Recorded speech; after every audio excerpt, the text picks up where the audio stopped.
आज के इस पॉडकास्ट में आपका स्वागत है। आज हम एक ऐसा विषय उठाएंगे जो कि हर परिवार के घर में, हर परिवार में ज़रूर आया होगा। जब शुरू में बच्चे का डायग्नोसिस होने से पहले, जब बच्चे में कोई सिम्टम्स ऐसे दिखाई दिए होंगे कि जो नॉर्मल बच्चों से अलग हैं, तो डेफिनेटली कोई ना कोई पास के हेल्थ सेंटर में या नज़दीकी हॉस्पिटल में बच्चे को लेकर गए होंगे। वहाँ पर हो सकता है कि हेल्थ टॉनिक दिए गए हों कि कुछ कमज़ोरी है, आप ये दे दीजिए। इसके बावजूद भी 1-2 साल बाद जब बच्चा ठीक होता नहीं दिखाई दिया, तो फिर बड़े हॉस्पिटल में ले जाया गया होगा। यही रहा ना। मेरी कहानी भी कुछ ऐसी है। मेरे घर में हम 3 लोगों को मस्कुलर डिस्ट्रॉफी थी। मेरे बड़े भाई में जब सिम्टम्स दिखाई देने लगे तो हुआ यूँ था कि उनका फ्रैक्चर हुआ था बहुत बड़ा, जिसकी वजह से उनको 6 महीने बेड पर रहना पड़ा था। ये बात उस वक्त की है जब वो 16-17 साल के रहे होंगे।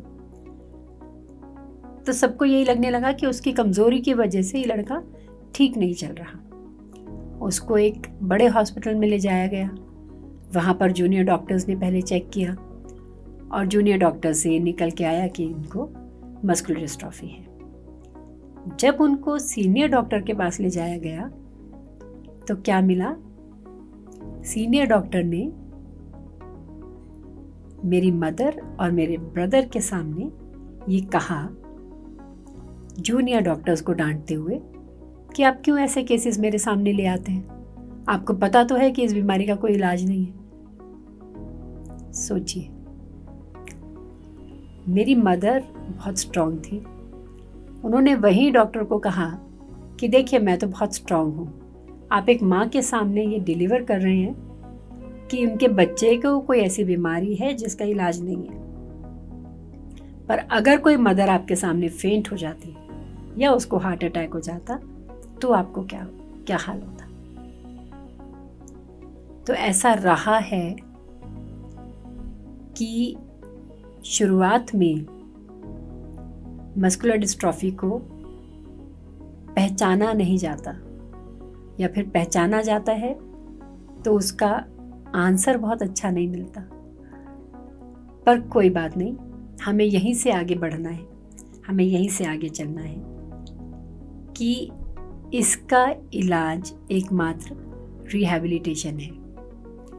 रिहैबिलिटेशन बेशक डॉक्टर बता भी देते हैं, सीनियर डॉक्टर, सीनियर बड़े हॉस्पिटल्स में ये बात आपको बिल्कुल पूरी मिलती है कि फिजियोथेरेपी, हाइड्रोथेरेपी से इसका काफ़ी हद तक रोकथाम हो सकता है। परंतु उसके साथ साथ माँ बाप को तसल्ली नहीं होती, शांति नहीं होती। उनको लगता है कि नहीं, ऐसी कोई बीमारी नहीं हो सकती, ज़रूर कुछ और इसके पीछे छुपा होगा। और उसमें क्या होता है कि हम लोग भटकना शुरू करते हैं। ओझा, पंडित, ये दवाई, वो दवाई, लोकल वैद्य, कोई होम्योपैथी, कुछ ये। तो आज मैं आपको बताऊंगी कि होम्योपैथी का गलत इस्तेमाल से किस तरह से लोग शिकार हो जाते हैं। एक हमारे शहर के पास में छोटा सा गांव है, धर्मपुर करके। वहाँ पर एक छोटा कस्बा गांव, 2 लोग मस्कुलर डिस्ट्रॉफी ग्रसित थे, 2 भाई। उन तक हमारी टीम पहुंची। पूछा गया कि क्या प्रॉब्लम है, किस तरह से। उन्होंने बताया कि इस तरह की कोई बीमारी है। हमें देखते ही समझ आ गया कि मस्कुलर डिस्ट्रॉफी है। तो एक भाई दर्जी का काम करता था, जो कि बहुत अच्छा चल रहा था, बहुत अच्छा अपने आप को संभाले हुए था। दूसरा भाई व्हीलचेयर पर था।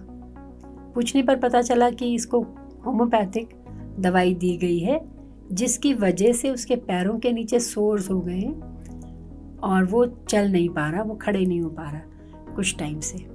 और डॉक्टर ने इस बात का आश्वासन दिया है कि वो 2-3 महीने बाद बिल्कुल ठीक हो जाएगा और चलने लगेगा। हम थोड़े हैरान हुए कि जो अभी पिछले कुछ समय से चल नहीं पा रहा, वो कैसे ठीक हो जाएगा। हमने अपना इंट्रोडक्शन दिया, अपने बारे में बताया और उनको कहा कि हम भी उस डॉक्टर से मिलना चाहते हैं जो डॉक्टर इस बात का दावा कर रहे हैं कि वो आपके बच्चे को ठीक कर देंगे। हमारे पास बहुत सारे बच्चे हैं जो ठीक होना चाहते हैं, तो हम भी उन डॉक्टर से मिलना चाहते हैं। उन डॉक्टर से बात की गई और उनको ये बताया गया कि हम मिलना चाहते हैं। तो उन्होंने कहा कि आज तो उनके पास समय नहीं है, पर कल वो हमसे ज़रूर मिलेंगे। अगले दिन फिर हमारी टीम उन डॉक्टर से मिलने के लिए पहुंची। आपको विश्वास नहीं होगा कि वो डॉक्टर अपनी दुकान उठाकर गायब हो गए। वो मिले ही नहीं, क्योंकि उनको ये समझ आ गया था कि कोई लोग ऐसे हैं जिनको मालूम है कि ये बीमारी को मैं ठीक नहीं कर सकता और मैं गलत दवाई एक पेशेंट को दे चुका हूँ। इसी तरह से दिल्ली में एक केस था एक लड़की का। उसको भी एक होम्योपैथिक डॉक्टर ने ये कहा था कि 3 महीने के लिए एक अंधेरे कमरे में लेट जाओ। अच्छी खासी चलती हुई लड़की खराब हो गई और वो फिर कभी चल नहीं पाई। एक और केस, होम्योपैथिक इलाज भी बहुत लोग मस्कुलर डिस्ट्रॉफी वाले कर रहे हैं। एक बार ऐसा हुआ कि बहुत सारे लोगों के फ़ोन हमें आने लगे कि एक होम्योपैथिक डॉक्टर हैं कहीं नोएडा में या दिल्ली एनसीआर में कहीं, कि वो दवाई देते हैं 12,000 रुपये महीने की और बहुत बड़ा क्लेम कर रहे हैं कि ये सब बेकार है और जो भी आप लोग करते हो मैं तो ठीक कर रहा हूँ मस्कुलर डिस्ट्रॉफी वालों को। और दिन में 2-3 फ़ोन आने लगे। हमने भी उन्हें कॉल किया, हमने उनसे सारा पता किया। हमने पूछा कि अभी आप बताइए कि किसको आपने ठीक किया है। तो उन्होंने बिहार की एक लड़की का नंबर दिया और पूछने पर उसने बताया, लड़की ने, कि मेरे को बहुत फ़ायदा हुआ है और मैं ये दवाई लेती हूँ और ये सब। हमने सभी से बात करी, बाकी लोगों से जिनके हमें फ़ोन आ रहे थे, तो सभी ने एक ही बात बताई कि वो उसी लड़की का नंबर देते हैं हमेशा। तो हमें थोड़ा शक हुआ। हमने कहा नहीं, ऐसा हो नहीं सकता। और हमें इस बात का ज्ञान था ही कि इस तरह से कोई अगर क्लेम कर रहा है तो वो बहुत बड़ा क्लेम है। और अगर होम्योपैथिक से मस्कुलर डिस्ट्रॉफी ठीक हो रही है तो let's come in a big way. आप उस डॉक्टर को हम लाए फ्रंट में और सबको पहुंचाए उस दवाई को, परंतु ऐसा था नहीं। वो शायद आज भी लोगों को होम्योपैथिक दवाई दे रहे हैं जिससे कि कोई फ़ायदा हो नहीं रहा। 12,000 रुपये महीना आज भी शायद लोग दे रहे हैं। तो हाँ, एक स्टेम सेल्स को लेकर भी बहुत ज़्यादा रिवाज हमारे देश में चल रहा है और बहुत सारे एजुकेटेड पेरेंट्स भी इसमें जा रहे हैं। देखिए क्या है कि छोटी सी बात सोचने की है कि अगर स्टेम सेल्स में मस्कुलर डिस्ट्रॉफी का इलाज होता तो फिर वो खुल के सामने आता, है ना। तो ये बात सोचने की है कि स्टेम सेल्स वाले बहुत सारी दुकानें खोल के हिंदुस्तान में बैठे हैं। और मस्कुलर डिस्ट्रॉफी क्या है कि ये एक्चुअली होता ही है कि जहाँ पर इनक्योरेबल कोई भी डिजीज़ है वहाँ पर इस तरह के प्रैक्टिशनर्स लोगों को पकड़ लेते हैं और इस नज़र से पकड़ते हैं कि ये शिकार मिल गया और इस शिकार को ज़िंदगी भर हम खींचते रहेंगे।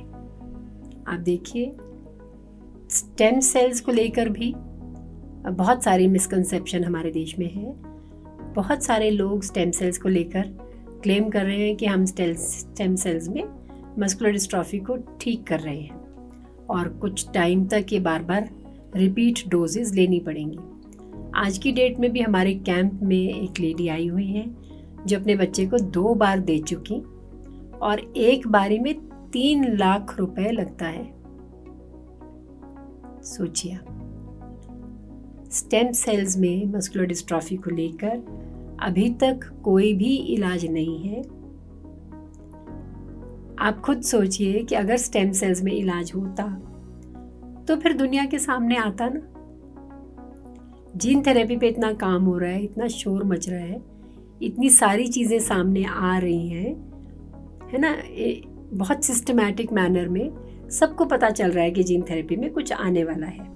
कुछ दवाइयाँ आई हैं, दिखाई भी दे रही हैं, किस तरह से आ रही हैं, किस तरह से रिसर्चेज हुई है, किस तरह से फंडिंग हुई है, किस तरह से दी जा रही है, उसका पूरा प्रोटोकॉल सामने से आ रहा है।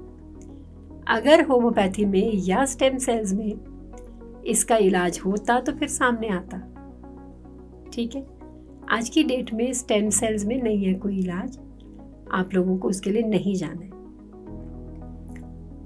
और जो लोग स्टेम सेल्स कर रहे हैं, जो ये क्लेम कर रहे हैं, वो सही नहीं है। हमें अपने आप को, अपना पैसे को, अपनी एनर्जीज को इन सब चीज़ों से बचाना है। और आप देखिए कि जो पैसा आप वहाँ लगा रहे हैं, आप अपने बच्चे की रिहैबिलिटेशन पर लगाइए। आप अपने घर में कोई थेरेपिस्ट अपॉइंट कीजिए, उसको रेगुलर बेसिस पर फिजियोथेरेपी दीजिए। अगर पॉसिबल है तो कहीं स्विमिंग पूल पर ले जाकर उसको हाइड्रोथेरेपी दीजिए। घर में रेगुलर बेसिस पर योग प्राणायाम कीजिए, उसमें कोई पैसा नहीं लगता। तो आप उससे तो बहुत फ़ायदा दिखाई देता है, उससे एकदम सामने से फ़ायदा दिखाई देता है। प्राणायाम के बाद अगर हम फिजियोथेरेपी करते हैं तो उसमें और भी ज़्यादा फ़ायदा दिखाई देता है।